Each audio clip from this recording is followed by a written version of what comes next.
가드에 알리지 말며 도무지 울지 말지어다. 내가 베들레 아브라에서 티끌에 굴렀도다. 아멘. 말씀 제목 따라해 볼까요? 가드와 베들레 아브라의 그리스도.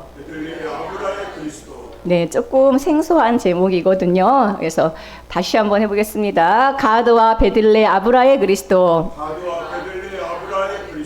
네, 지명 이름이에요. 그래서 우리가 이제 오후 예배 때도 세 개의 도시에 같이 또 말씀 나눌 거고요. 오전에 두 개의 도시. 그래서 오늘 오전과 오후에 5개의 남유다의 도시들에 관련된 복음을 함께 나누고자 합니다.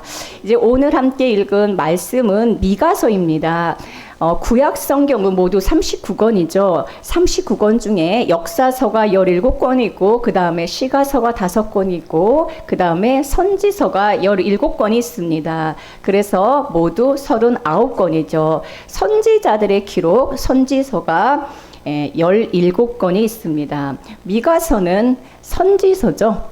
미가 선지자의 글입니다. 미가 선지자는 언제 활동했습니까? 지금으로부터 2750년 전에 남유다의 요담과 아하스와 히스기야가 통치할 때에 활동했던 선지자입니다. 주전 750년경에 활동했던 선지자입니다. 왕이 누구라고요? 여러분들이 잘 아는 히스기야, 그리고 그 앞에 요담, 아하스, 그 다음에 히스기야 시대에 하나님의 말씀을 받아서 이스라엘과 유다의 심판을 선포한 선지자가 바로 미가 선지자입니다. 우리가 이제 몇 가지 기억해야 될 연도가 있는데 북이스라엘이 망한 연도가 몇 년도인지 아세요? BC 722년에 북이스라엘이 아수르 제국에 의해서 망하거든요. 남유다는 586년, 주전 586년에 바벨론 제국에 의해서 멸망하게 됩니다. 이 연도를 이제 우리가 여러분 잘 알고 계시고, 지금 이제 미가 선지자가 활동했던 미가 선지자의 메시지가 선포됐던 시대는 750년이에요. 그러니까 이제 얼마 안 있어서 한 30년 후에 북이스라엘이 멸망을 하게 됩니다. 망하게 돼요. 망하기 직전에 남유다의 미가 선지자, 이사야 선지자를 통하여 예언하시고 그 심판을 선포하십니다. 또한 북이스라엘뿐만 아니라 남유다에도 동일한 그들의 우상 숭배와 범죄를 통하여 남유다도 동일하게 심판받을 것을 이 이사야 미가 선지자를 통하여 미리 다 예언하고 있는 것입니다. 그래서 이제 우리가 미가 선지자가 선포한 이 메시지는 무엇이냐? 임박한 북이스라엘의 멸망을 선포하고 있는 것이고, 그럼 왜 멸망하는가? 그 이유에 대하여 말하겠죠. 이러한 관점을 가지고 우리는 성경을 보아야 되는 것입니다. 열왕기하 17장은 어떤 내용입니까? 제가 말하는 걸 하나하나 정말 정리해 두셔야 돼요. 열왕기하 17장 그러면은 북이스라엘이 멸망하는 장이에요. 북이스라엘이 아수르 제국에 의하여 심판당해서 끝나는 장입니다. 몇 장이요? 열왕기하 17장입니다. 열왕기하 17장에 북이스라엘의 호세아 왕 때에 아수르가 쳐들어와서 북이스라엘이 사마리아가 점령당하고 사마리아가 이제 혼혈족이 되죠. 그래서 사마리아인이 되는 그 장이 바로 열왕기하 17장입니다. 열왕기하 17장에서 북이스라엘이 멸망하는 이유에 대하여 제가 22절과 23절을 통하여 이들이 왜 멸망당하고 왜 심판당하는가에 대하여 함께 나누어 보고자 합니다. 22절, 이스라엘 자손이 여로보암이 행한 모든 죄를 따라 행하여 거기서 떠나지 아니하므로 여호와께서 그의 종 모든 선지자를 통하여 하신 말씀대로 드디어 이스라엘을 그 앞에서 내쫓으시니라 라고 말씀하고 있어요. 자, 22절에 보니까 이스라엘 자손이 여로보암이 행한 모든 죄를 따라서 행했고 거기서 떠나지 않았다라고 했습니다. 그럼 여기서 여로보암은 누굽니까? 여로보암은 누굽니까? 여로보암이 누구예요? 북이스라엘을 시작한 북이스라엘의 초대 왕이죠. 그래서 북이스라엘에는 여로보암으로 시작해서 마지막 호세아 왕까지 해서 19명이 북이스라엘을 200년 동안 통치하게 됩니다. 그러니까 첫 번째 왕이 누구예요?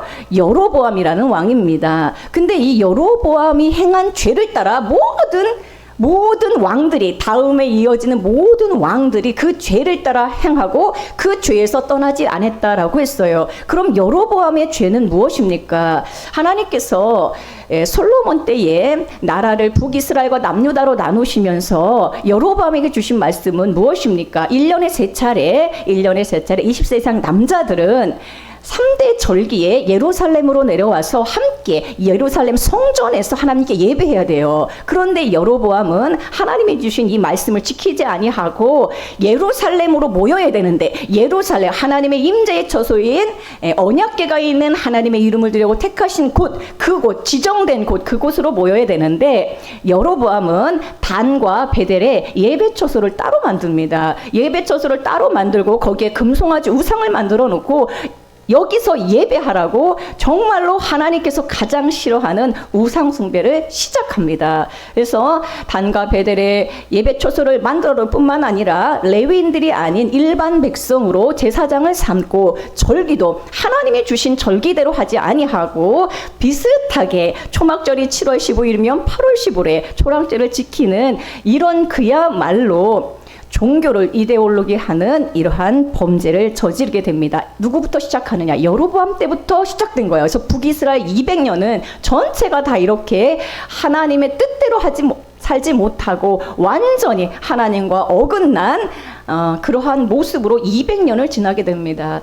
하나님의 그 정말로 인내하심, 하나님의 그 긍휼의 풍부하심을 볼 수가 있죠. 200년이 아니라 2년 만에 끝내셔야 되는데도 불구하고 하나님 기다리시고 참으시고 인내하시고 200년 동안 그들을 기다리시죠. 자, 이래서 이제 여로보암의 그 죄를 따라서 떠나지 않았기 때문에 그런데 이제 하나님의 은혜와 긍휼은 무엇입니까? 이 200년 동안 끊임없이 하나님은 선지자들을 보내셔서 그들을 다시 유턴시키시고 다시 하나님의 뜻대로 살기를 말씀을 통하여, 선지자들을 통하여 그들에게 계속해서 말씀하셨어요. 아모스, 호세아, 또 이사야, 미가 이런 선지자를 통하여 계속해서 말씀을, 그뿐만이 아니에요. 선지자들이 기록 선지자가 있지만 엘리야와 엘리사 선지자가 어디에 보내졌습니까? 북이스라엘에 보내진 선지자 아닙니까? 이러한 진짜 대단한 하나님의 사람들이 가서 말씀을 전해도 완고한 그들은 하나님의 뜻대로 하나님의 말씀에 순종하지 아니하고 정말로 그야말로 종교화된 그러한, 하나님을 안 믿는 건 아니에요. 그러나 하나님의 방법이 아닌 진실로 자기들의 방법으로 종교를 만든, 로마서에 보면은 사도 바울이 뭐라고 합니까? 이렇게 말하죠. 열심은 있으나 하나님의 의를 모르고 자기 의를 세우려고 힘써 하나님의 의를 무시하는, 그것이 바로 사마리아의 죄입니다. 오늘 우리도 하나님의 의가 뭡니까? 예수 그리스도를 통하여 모든 의를 이루신 거죠. 우리의 종교적인 열심과 우리의 행위가 아니라 예수 그리스도의 보혈로 말미암아 우리에게 구원이 왔고 우리에게 영원한 생명이 왔는데, 이 하나님의 의를 모르고 힘써 자기의 의를 세우려고 하나님의 의를 무시하는, 그것이 바로 사마리아와 북이스라엘의 죄인 것입니다. 오늘 미가서의 말씀을 통하여 예루살렘을 떠나고 종교화된 우리가 사실은 그렇거든요. 예루살렘으로 모여야 돼. 예루살렘이 무엇입니까? 예수 그리스도께 모여야 돼요. 모든 우리 신앙생활의 초점이 예수 그리스도에게 모아져야 되는데 예수 그리스도를 떠나고 자기 종교의 성을 쌓고 있는 이 모든 것이 파멸당하게 됨을 오늘 복음으로 들으시길 축복합니다. 사실은 미가서의 모든 말씀은 그냥 읽으면 다 심판이고 굉장히 두렵지만 놀라운 하나님의 은혜이고 복음인 줄로 믿습니다. 하나님의 모든 말씀은요, 수건이 덮여져 있기 때문에 그리스도께로 가면은 수건이 열려서 이 모든 말씀이 예수 그리스도 안에서 우리에게 주신 복음과 우리에게 주시는 소망의 말씀으로 다 읽히거든요. 그런데 여러분들 정말로 하나님이 얼마나 우리를 위하시는지, 이 모든 죄악으로 파멸당해야 될 마땅한 우리를 위하여 한 분을 예비하시고 그분을 보내셔서 회복하시고 모든 은혜를 쏟아 부으시는 놀라운 말씀이 바로 선지서의 말씀인 것입니다. 선지서의 말씀은 북이스라엘과 남유대라고 하는 그 시대에 그 민족만을 멸망시키는 내용이 아니에요. 이 모든 말씀은 시간 안에 있는 멸망이 아닙니다. 하나님은 시간의 하나님이 아니죠. 영원하신 하나님, 그 영원하신 하나님께서 어제나 오늘이라 동일하신 하나님께서 그 시대뿐만 아니라 오늘 우리에게 이 미가서의 말씀을 통하여 우리에게 어떤 일이 일어났는가, 그 놀라운 사실을 알려주기 원하신다라는 것입니다. 할렐루야. 미가서 2장 10절에 보면은 이것은 너희가 쉴 곳이 아니니 일어나 떠날지어다 라고 하면서 그것이 이미 더러워졌다. 그런즉 반드시 멸하리니 그 멸망이 크리라 라고 말씀하고 있어요. 그러니까 선지자는 계속해서 뭘 선포하고 있습니까? 멸망을 선포해요. 반드시 멸망한다는 거예요. 죄악으로 가득한 이 예루살렘은 반드시 멸망한다는 것입니다.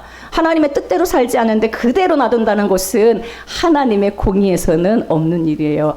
반드시 멸망당해야 되고 반드시 심판당해야 되는 것입니다. 우리의 삶이 죄악으로 계속해서 달려간다면 예수 그리스도가 걸림돌이 되셔서 이 걸림돌에 걸려 넘어지는 것이 은혜인 줄로 믿습니다. 우리가 그리스도를 믿고 생명 안에 산다고 하지만 여전히 죄악 가운데 그 죄를 끊지 못한다면 하나님께서 정말로 걸림돌을 보내셔가지고 나에게 아픔도 주시고 환난도 주셔서 넘어지게 하실 때 찬송하는 여러분들에게 축복합니다. 여러분이 돈을 쫓아 계속해서 돈만 바라보고 살아갈 때 여러분 그 길은 결국 멸망의 길이거든요. 하나님이 돈을 우리에게 필요에 따라 다 공급해 주시는 것이지 돈을 쫓아가다 보면은 반드시 주님께서 걸려 넘어지게 하세요. 왜? 사랑하니까 걸려 넘어지게 하십니다. 여러분 돈보다 예수 그리스도를 더 사랑해야 되는데 우리는 진짜 지금 뭐예요? 모든 사람들이 다 돈을 쫓아가잖아요. 여러분들의 인생에 돈이 따라올 것입니다. 돈을 쫓아가지 마시고 주 예수 그리스도를 찬송하며 믿음으로 나아갈 때에 돈은 따라오게 되어 있어요. 돈을 쫓아가지 마시고 따라올 수 있도록 더 주님을 의지하시기를 축복합니다. 아멘. 요한복음 5장 39절은 여러분들이 꼭 기억해야 될 말씀이라고 말씀드렸습니다. 너희가 성경에서 영생을 얻는 줄 생각하고 성경을 연구하는데 이 성경, 이 모든 성경은 곧 내게 대하여 증언하는 것이다 라고 말씀하고 있습니다. 창세기도 출애굽기도 미가서도 모든 성경, 이 성경은 모든 성경이에요. 모든 성경은 곧 누구에 대하여 증언하고 있습니까? 예수 그리스도에 대하여 우리에게 증언합니다. 왜 그렇습니까? 그분만이 진리고 그분만이 생명이고 할렐루야. 우리에게 정말로 성경을 주신 이유는 무엇입니까? 영원한 생명, 죄와 이 죄의 값으로 사망과 영원한 심판 가운데 멸망받아야 될 존재들에게 영원한 생명이 있음을 알려주는데 영원한 생명이 누굽니까? 예수 그리스도죠. 그분을 통하여 어떤 구원이 우리에게 왔는지를 오늘 우리에게 말씀하고 있는 것입니다. 그러므로 미가서도 누구에 대하여 증언하고 있습니까? 예수 그리스도에 대하여 증언하고 있다는 거예요. 여러분들의 모든 관심과 모든 초점과 여러분의 모든 말이 오직 예수 그리스도여야 됩니다. 할렐루야. 신앙을 하면서도 단과 베델에 나의 종교의 우상을 세워놓고 신앙생활을 한다면 하나님이 절대로 기뻐하지 않는 여로보암의 길인 것입니다. 아멘. 그러므로 우리는 진짜 예수로 죽고 예수로 사는 사람들이에요. 여러분 저에게 다른 말씀 기대하지 마십시오. 오직 저는 강단에서 항상 전할 수 있는 것은 예수 그리스도밖에 없습니다. 왜? 그분이 생명이고 그분이 진리시고 그분이 빛이시고 할렐루야. 그분이 소망이시기 때문에 그래요. 제가 세상 지식은 부족할지라도 예수 그리스도를 여러분들에게는 풍성히 전할 수 있도록 주님이 은혜 주셨습니다. 오늘도 미가서 1장 10절을 통하여 진실로 풍성한 예수 그리스도를 만나게 될 것입니다. 아멘. 그래서 모든 성경은 그리스도에 관한 말씀이고 그리스도를 우리에게 나타내주고 있습니다. 사도행전 3장에 보면 베드로가 성전 미문에 앉아서 구걸하던 안진뱅이를 고치고 나서 한 설교가 바로 사도행전 3장에 있는 말씀인데 18절에 보면은 이런 말씀을 베드로가 하죠. 그러나 하나님이 모든 선지자의 입을 통하여 자기의 그리스도께서 고난받으실 것을 미리 알게 하신 것을 이와 같이 이루셨느니라. 할렐루야. 여기 보니까 하나님께서 모든 선지자 입을 통하여 모든 선지자, 여러분 제가 선지서가 17권이 있다고 했죠. 그 모든 선지자의 입, 선지자의 글을 통하여 자기의 그리스도께서 고난받으실 일을 미리 알려주셨다라는 거예요. 그러니까 모든 선지자들의 기록은 예수 그리스도가 고난받으실 일을, 예수 그리스도가 우리를 대신하여 고난받으시고 심판받으시고 예수 그리스도가 우리를 대신하여 담당하실 일들을 미리 알려주신 것이다 라고 말씀하고 있는 것입니다. 그러므로 미가서의 모든 말씀도 그리스도께서 우리가 받아야 될 심판과 저주와 모든 멸망, 모든 멸절을 그리스도께서 십자가에서 받으신 것을 우리에게 알려주시는 내용이라는 것입니다. 진짜 그래서 성경은 비밀인 것이에요. 예수 그리스도를 사랑하지 않고 예수 그리스도를 정말로 생명으로 체험하지 않은 사람은 이런 말씀을 깨달을 수가 없죠. 그래서 오늘 말씀도 예수 그리스도의 고난과 십자가의 구속의 은혜를 기록하고 있습니다. 예수님이 왜 고난받으셨습니까? 왜 예수님이 십자가에 오르셨습니까? 예수님이 무슨 죄가 있어요? 예수님은 우리의 죄를 다 담으셔서 죄가 되셔서 죽으신 거예요. 예수님이 죄가 있어 죽은 게 아니라 우리의 모든 죄를 담아서, 모든 인류의 다 죄를 담아서 십자가에서 끝내시려고 십자가에 오르신 것입니다. 아멘. 그러니까 십자가가 답인 것이죠. 죄악으로 멸망받아 마땅한 우리를 끝내신 곳, 그곳이 바로 십자가인 것입니다. 우리의 죄, 우리의 허물 때문에 그리스도께서 십자가를 지신 것이죠.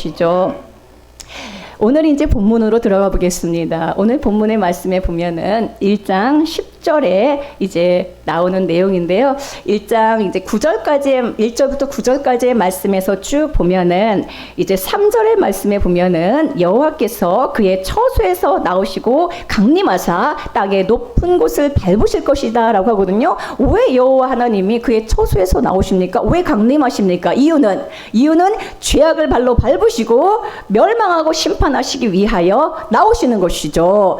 5절 말씀에 보니까 이는 다 야곱의 허물로 말미암음이요 이스라엘 족속의 죄로 말미암음이라. 야곱의 허물이 무엇이냐, 유다의 산당이 무엇이냐라고 하면서 왜 나오시는가? 그 이유는 심판하시기 위해 나오신다라는 거예요. 자, 그런데 우리의 죄가 아무리 커도 예수 그리스도의 사랑은, 그리스도의 보혈은 이 모든 것을 다 덮고도 남으십니다. 우리의 인생의 죄가 크지만 그분의 사랑과 은혜는 이 모든 것을 덮으시기 위하여 임하시는 것이죠. 우리의 허물과 우리의 죄를 깨끗게 하시고 삭제하시고 소멸하시고 태워버리시고 밟으시기 위하여 오신다는 겁니다. 할렐루야. 죄 때문에 멸망받고 심판받아야 할 인생들을 위하여 오시는 것이죠.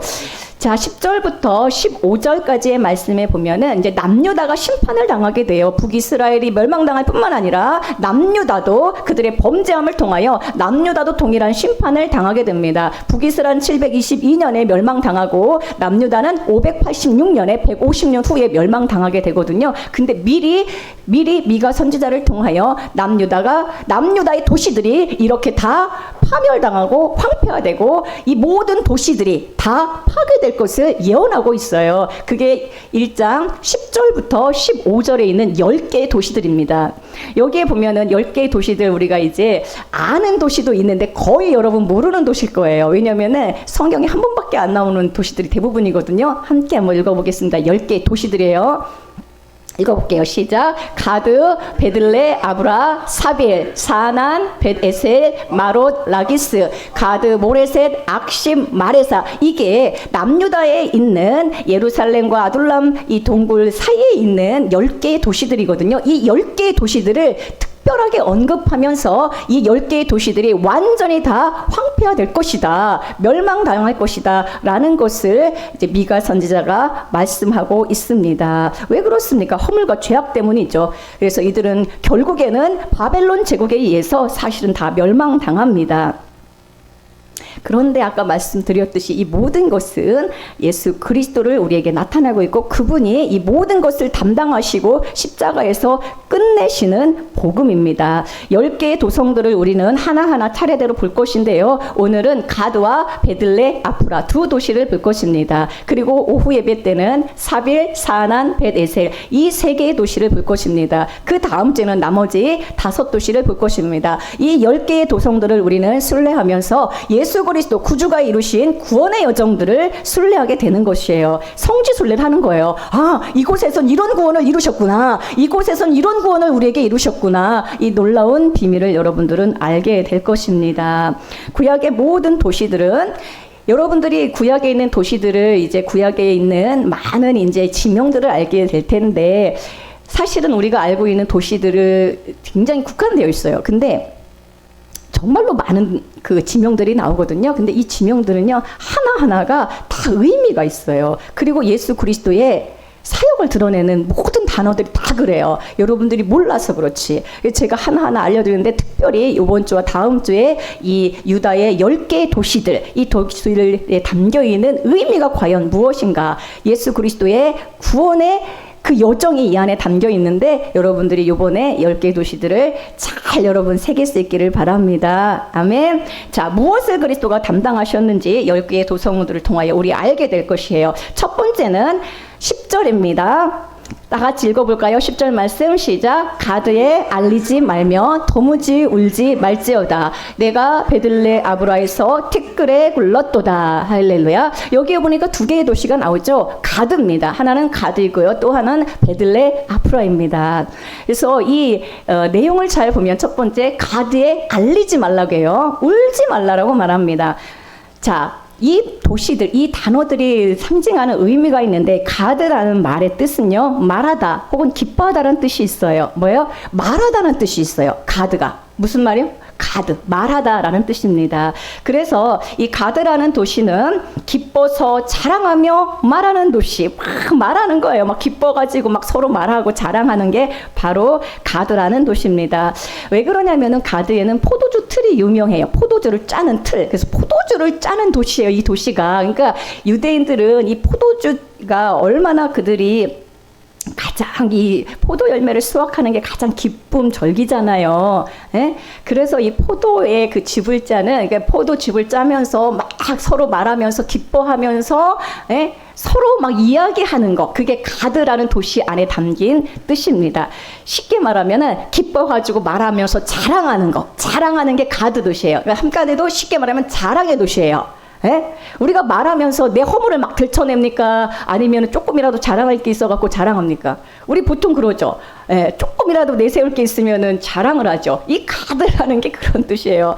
두 번째 이제 가드는 무엇으로 유명합니까? 여러분들이 잘 아는 골리앗의 도시로 유명합니다. 사무엘상 17장 4절 말씀에 보면은 블레셋 사람들의 진영에서 싸움을 도두는 자가 나왔는데 그 이름은 블레셋 누구예요? 골리앗이고 그는 가드 사람이다 라고 말씀하고 있어요. 그래서 다윗과 골리앗의 싸움 잘 아시잖아요. 사무엘상 17장입니다. 거기에 보면은 골리앗의 도시가 어디예요? 가드입니다. 가드. 그래서 가드에서 골리앗같이 능력 있는 자들이 많이 나오는데 이런 능력 있는 자가 아무리 나와도 사실은 소용이 없다라는 심판을 말하고 있어요. 가드에 알리지 말며 도무지 울지 말라. 가드에서 말하지 말라는 거예요. 가드에 알리지 말라는 말하는 도시고 자랑하는 도시인데 자기의 능력을 자랑하고 자기 스펙을 자랑하고 자기에게 조금이라도 있는 장점을 자랑하는 그 도시에서 심판이 선포되는데 가드에서 자랑하지 말라라는 심판이 내려지는 것입니다. 말하고 다니는 도시, 자랑의 도시 가드에서 그 도시가 멸망할 것이니까 말하는 도시, 더 이상 너희는 할 말을 하지 못하는 말할 게 없네. 왜냐면 멸망당하는데 어디서 무슨 말을 해요? 포도주 틀을 있는데 포도 수확이 없는데 무엇을 자랑하겠습니까? 더 이상 골리앗 같은 그런 위대한 장소가 나올 수 없는데 왜냐면 멸망당했으니까 자랑하지 말라라는 심판인 것이죠. 그러나 이것은 복음 중에 복음인 것입니다. 가드에 알리지 말라는 건 가드에서 말하지 말라는 거예요. 이것이 우리에게 왜 복음입니까?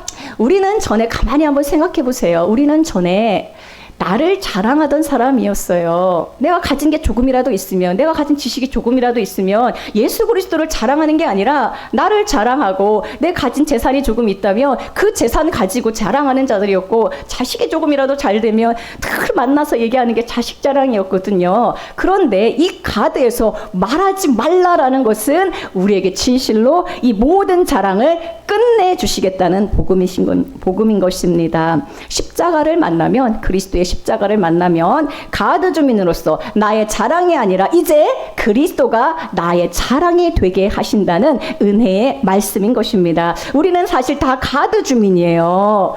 에?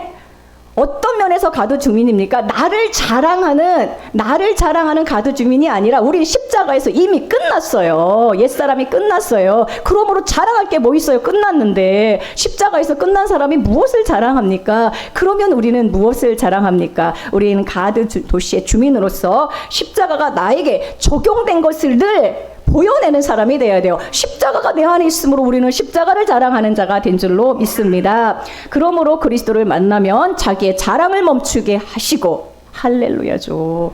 정말로 이게 우리의 삶 가운데 계속해서 주님께서 변화시키고 성숙되어서 마침내는 우리 입술에서 모든 자랑이 끝나게 하시고, 아무리 잘 풀린다 하더라도 이제 내 입술에서는 오직 예수님만 자랑하는 입술이 되기를 소원합니다.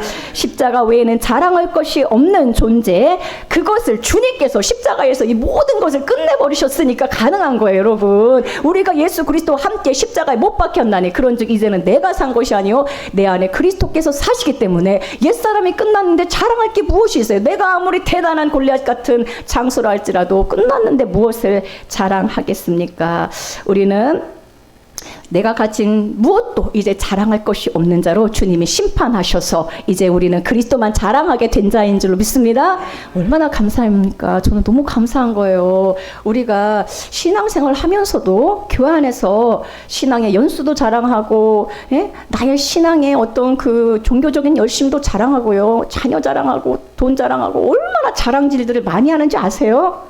여러분, 우리 교회 안에서는 다른 자랑 다 필요 없어요. 우리는 가드 주민이기 때문에, 가드의 백성들이기 때문에 누구만 자랑한다? 예수 그리스도만 자랑하는 자들인 줄로 믿습니다. 그렇게 되어야 되는 것입니다. 아멘. 아무리 많이 배워도요, 교회 안에서는 딱 내려놓으셔야 돼요. 내 안에 사랑으로 역사하시고 나를 변화시키는 주님만 자랑하길 축복합니다. 고린도전서 1장 30절 31절 말씀, 너희는 하나님으로부터 나서 그리스도 예수 안에 있고, 여러분 그리스도 예수 안에 있습니까? 여러분 그리스도 예수 안에 있지 않으면 여러분 지혜도 없는 것이고 의로움도 없는 것이고 거룩함도 없는 거예요. 구원도 없어요. 우리는 하나님으로부터 난 자들이고 그리스도 예수 안에 있는 자입니다. 할렐루야. 그러므로 우리 안에 그리스도가 있기 때문에 우리 안에 계신 예수 그리스도는 하나님으로부터 나와서 우리에게 어떤 분이 되셨습니까? 우리에게 오셨어요. 성육신 하셔서 오셨어요. 그분이 우리의 실제가 이제 되십니다. 우리에게 그분은 지혜가 되시고, 지혜가 없는 자들, 미련한 자들을 부르셔서 하나님의 참 지혜를 알려주시고, 그게 예수 그리스도의 십자가가 진짜 지혜예요. 우리의 의로움이 무엇이 있습니까? 그런데 그리스도가 우리의 의로움이 되시고, 우리에게 무슨 거룩함이 있습니까? 그러나 그리스도가 거룩을 입혀주시고 구원함을 주셨습니다. 기록된 바, 그러므로 예수 그리스도 안에 있는 자는 이제 무엇을 자랑하는가?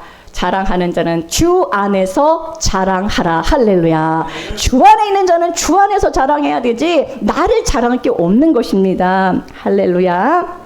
하나님의 심판이 우리에게 오게 되면 가드에서 자랑하던 모든 자랑을 끝내시고 우리는 십자가를 자랑하게 되는 것입니다. 그동안 우리가 불평을 말했다면 이제 불평을 말하지 않는 자가 되게 하시고, 이 말씀을 잘 여러분, 예수 그리스도의 십자가의 구속의 은혜로 우리에게 어떤 일이 일어났는가를 여러분 복음으로 받아야 돼요. 이미 우리에게 일어난 일이에요. 너희들은 끝났으므로 이제 불평하던 자들이 불평이 끝나게 하시고, 아멘. 십자가에서 다 끝났어요. 여러분, 세상도 끝났고요. 이것을 진짜 잊어버릴 때마다 일주일에 한 번씩 나와서 여러분 또 듣는 거예요. 또 듣고 해서 십자가에서 모든 것이 끝났으므로 이제 불평 말하는 자들의 불평이 끝나고, 원망이 끝나고, 남 탓하던 것 모든 것이 끝나고, 우리 또 잘하는 게 뭐예요? 자랑만, 내 자랑만 잘하는 게 아니라 또 남 탓을 잘하거든요. 너 때문에. 근데 이 모든 것도 다 끝나게 된 줄로 믿습니다. 십자가는 자기 육체의 자랑을 끝나게 하시고 그리스도의 십자가만 자랑하는 사람으로 이제 예수 그리스도의 십자가 외엔 결코 자랑할 것이 없는 자로 만든 것입니다. 갈라디아서 6장 14절 말씀에, 그러나 내게는 우리 주 예수 그리스도의 십자가 외에 결코 자랑할 것이 없으니, 할렐루야. 얼마나 감사해요. 결코 자랑할 것이 없어요. 우리 주 예수 그리스도의 십자가. 왜 십자가를 자랑하는가? 그 십자가는요, 나의 옛사람이 끝났기 때문에 그래요. 자랑하고 죄악으로 저주로 심판으로 나를 끌고 가는 이 모든 것이 십자가에서 끝났기 때문에 그 십자가를 자랑하고 사랑하는 것입니다. 아멘. 더 새겨주시고, 내가 십자가에 못 박혔고, 나뿐만 아니라 세상의 십자가에 못 박혔다라고, 옛세상이 십자가에 못 박힌 거예요. 여러분들은 그 영안이 열려서 예수 그리스도를 통하여 십자가에서 새하늘과 새 땅 얻고 우리에게 새 사람을 입혀주셨고 우리는 새로운 피조물이 되었다는 걸 영원 안에서 볼 수 있는 것이 우리 신앙인들의 눈인 것입니다. 근데 여기서 가드에서 알리지 말고 말하지 말고 그 다음에 나오는 말씀이 뭐예요? 도무지 울지 말라라고 했어요. 울지 말래요. 왜 울지 말라고 합니까? 울어도 소용이 없으니까 그래요. 왜? 바벨론에 의해서 완전히 심판당할 것이 이제 작정되었어요. 왜냐하면 그들의 죄 때문에 남유다는 당연히 심판당해야 돼요. 그러니까 울어도 소용없어요, 여러분. 힘써도 소용없어요. 예? 여러분의 죄 때문에 울어도 안 되고 여러분이 힘써도 안 되고 여러분들이 아무리 노력해도 안 돼요. 찬송가 544장 그 찬송가 제가 정말로 가끔 부르는데, 울어도 못하네, 눈물만이 흘려도 거부럽게 못하고 죄를 씻지 못하니. 울어도 못하네. 울어서 죄를 씻는 게 아니에요. 아무리 대성통곡하고 운다고 해서 죄를 씻는 게 아닙니다. 힘써도 못하네. 말과 뜻과 행실이 깨끗하고, 어떤 사람은 내 말과 뜻과 행실이 깨끗하고 정말로 세상 사람들이 보기에 반듯하게 살면은 될 것 같지만 그래도 안 된대요. 다신하게 못하니 힘써도 못하네. 어떻게 해? 방법이 없잖아요. 어떻게 하면 되네? 쉬워요. 믿으면 되겠네. 주 예수만 믿어서 그 은혜를 힘입고, 우리는 그 은혜를 힘입는 거예요. 내가 아무리 울어도 내가 아무리 힘써도 안 되는 것을 주 예수만 믿으면, 할렐루야, 아멘. 주 예수를 믿으면 그 은혜를 힘입고 오직 주께 나가면 영원 삶을 얻네. 십자가에 달려서 예수 고난 당했네. 나를 구원하시리 예수밖에 없네. 할렐루야. 그래서 울지 말라는 거예요. 왜? 울어도 안 되는 거를 예수 그리스도가 오셔서 끝내셔서, 할렐루야, 모든 걸 이루셨다는 거예요. 울어도 안 되고 힘써도 안 되는데 십자가에 달리신 예수 그리스도가 이 모든 구원을 다 이루셨다라는 것입니다. 가드의 그리스도는 어떤 그리스도입니까? 그리스도가 오셔서 나의 자랑을 끝내시고 이제 십자가 안에서 구주를 자랑하는 자 되게 하시고, 내가 울어도 안 되는 것을 주님이 애통하고 애곡하시고 정말로 나의 모든 죄악을 담당하셔서 끝내셔서 우리는 예수 그리스도를 통하여 이제 웃을 수 있는 자 되게 하신 것입니다. 10절 끝부분에 보면은 두 번째 도시가 나옵니다. 내가 베들레 아프라에서 티끌에 굴렀도다. 가만히 보면요, 베들레 아프라에서 티끌에 굴렀대요. 여러분, 티끌에 굴르는 게 어떤 것 같아요? 좋은 것 같아요? 티끌 뭐 이제 흙구덩이에서 막 굴러요. 이게 어떤 것 같아요? 이게 심판이죠. 포로가 돼서 끌려갈 때에 티끌에 굴르고 흙구덩이에서 끌려가는 것이죠. 왜 가만히 있는데 티끌에 굴를 이유가 없잖아요. 근데 베들레 아프라의 이 뜻 안에 이 모든 내용이 다 담겨 있어요. 그러니까 이 도시들은요, 굉장히 이렇게 이중적으로 굉장히 정말 심오하게 이제 말씀하고 있는데, 가드가 말하다는 도시라고 있잖아요. 근데 말하는 도시는 말하지 말라고 하고요. 베들레 아프라는, 베들레는 베스는 집이라는 뜻이에요, 여러분. 기억하세요. 아프라는 먼지라는 뜻이에요. 먼지, 티끌. 먼지, 티끌. 그러니까 베들레 아프라는 뭐예요? 먼지의 집이 되는 거예요. 먼지의 집, 티끌의 집에서, 흙의 집에서 뭐예요? 티끌에 굴렀다라는 모든 단어들이 다 그렇게 되어 있습니다. 자, 이것은 사실 잘 보세요. 우리 존재 자체가 사실은 베들레 아프라예요. 우리는 흙의 집이죠. 우리는 먼지의 집. 여러분들 티끌 먼지인 거 다 아시죠?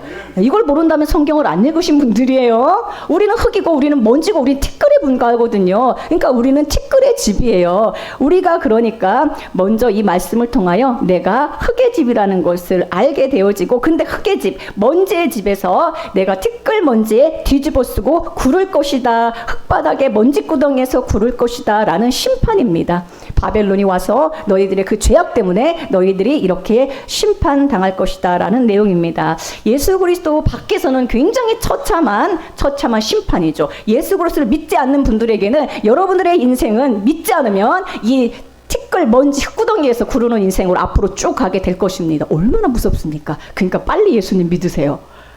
예수 그리스도 밖에 있는 자들은 이 흙구덩이에서, 이 티끌에서 날마다 여러분들은 굴르는 인생일 것입니다. 그런데 예수 그리스도 안에서는 이게 복음 중에 복음이죠. 그리스도 안에서는 사실은 우리 존재가 먼저는 흙먼지임을 알게 되는 것이에요. 여러분, 이게 정말 놀라운 은혜죠. 내가 흙에 불과하다. 내가 먼지에 불과하다. 내가 흙으로 돌아갈 존재이다. 그래서 범죄한 인생들에게 뭐라고 했습니까? 너는 흙이니 흙으로 돌아갈지니라 라고 했죠. 우리 존재는 흙이고 흙으로 돌아갈 먼지의 집인데, 흙의 집인데, 우리 주 예수 그리스도께서 우리에게 오셔서 흙의 집으로 끝나야 되는데, 먼지의 인생으로 끝나야 되는데, 무엇을 주시기 위해 오셨습니까? 영원한 생명을 주시기 위해 오셨습니다. 우리는 흙으로 와서 흙으로 돌아가는 그런 허무한 인생이 아니라 우리는 예수 그리스도 안에서 이미 영원한 생명이 왔어요. 흙으로 끝날 존재들이 아니라는 것입니다. 요한복음 6장 51절에 나는 하늘에서 내려온 살아있는 떡이니 사람이 이 떡을 먹으면 영생하리라. 할렐루야. 여러분 지금 예수 그리스도의 생명의 떡을 지금도 먹고 있는 거예요. 이 떡을 먹으면 영원한 생명을 얻으리라. 내가 줄 떡은 곧 세상의 생명을 위한 나의 살이니라. 흙으로 와서 흙으로 끝나는 허무한 인생이 아니라 우리에게 영원한 생명으로 예수 그리스도가 오셨다라는 것입니다. 요한복음 5장 24절 내가 진실로 진실로 너희에게 이르노니 내 말을 듣고 또 나 보내신 이를 믿는 자는 영생을 얻었고 할렐루야. 영생을 이미 얻은 거예요. 왜냐하면 영생에 오셨으니까 영생을 얻은 거예요. 아멘. 여러분 영원한 생명이 우리에게 왔다는 이 놀라운 복음, 이 놀라운 구원의 선물, 이 놀라운 이 사실을 여러분들 알게 된 여러분들은 얼마나 큰 복 받았습니까? 할렐루야. 할렐루야. 영원한 생명을 얻었고 심판에 이르지 아니하나니 사망에서 생명으로 옮겼느니라. 할렐루야. 자, 그래서 베들레아프라는 먼지의 집인데 이것은 또한 예수 그리스도의 성육신을 우리에게 알려주세요. 영원한 생명 하나님이신 그분이 그리스도가 흙의 집, 우리 인생처럼 육신의 몸을 입고 왔죠. 흙의 집으로 오셔서 흙의 집의 문제를 해결하러 오셨습니다. 아멘. 예수님이 베들레아프라로 오셨어요. 베들레아프라에 그리스도가 우리에게 오셔서 정말로 먼지 흙의 집으로 그분 자체가 오셔서 흙의 집의 문제를 해결하셨어요. 왜냐하면 우리의 죄의 문제는 인간의 죄의 문제는 인간이 오셔서 해결해야 되잖아요. 그러니까 그분이 먼지의 집 흙의 집으로 오셔서 우리의 죄를 다 담으셔서 정말로 마지막 아담으로, 마지막 흙의 사람인 마지막 아담으로 모든 죄를 끝내시고 소멸하시고 완성하신 줄로 믿습니다. 로마서 8장 3절입니다. 율법이 육신으로 말미암아 연약하여 할 수 없는 그것을 하나님은 하시나니 곧 죄로 말미암아 자기 아들을 죄 있는 육신의 모양으로 보내어 육신의 죄를 정하사. 예수님은 죄인으로 죽으신 거예요. 누구의 죄? 우리의 모든 죄를 다 담아서 먼지의 집, 티끌의 집으로, 흙의 집으로 베들레아프라로 오셔서 우리의 죄를 그분이 다 담당하시고 우리를 대신하여 죽으신 것입니다. 오늘 이제 오후에 말씀에 보면은 또 사빌의 그리스도, 사안안의 그리스도, 베데살의 그리스도를 통하여 그분이 어떤 구원을 우리에게 이루셨는가 또 자세히 볼 거예요. 이 선지서는 우리에게 온 이 구원이 얼마나 놀랍고 세밀한 것인지 하나하나 알려주거든요. 우리의 자랑을 끝내시고 흙으로 돌아갈 허무한 인생에 허물을 끝내시고 영원한 생명으로 그리스도를 자랑하는 인생으로. 할렐루야. 저는 이게 너무 감사해요. 내 자랑을 끝내게 하시고 나는 이제 예수만 자랑하는 인생으로 주님이 예수를 전하는 사람으로 나를 만드셨구나. 할렐루야. 나는 이제 흙으로 끝날 존재가 아니라 내 인생이 얼마 남지 않았다 할지라도 이제 그 죽음 앞에 두려워하는 자가 아니라 이미 영원한 생명이 왔기 때문에 그리스도의 생명 안에서 하루를 살더라도 그리스도 안에 있는 이 놀라운 생명을 찬양하며 기쁨으로 사는 자가 되게 하셨구나. 얼마나 감사합니까? 다드와 베들레아브라의 그리스도 자랑을 끝내시고 영원한 생명을 우리에게 주신 그리스도를 찬양합니다.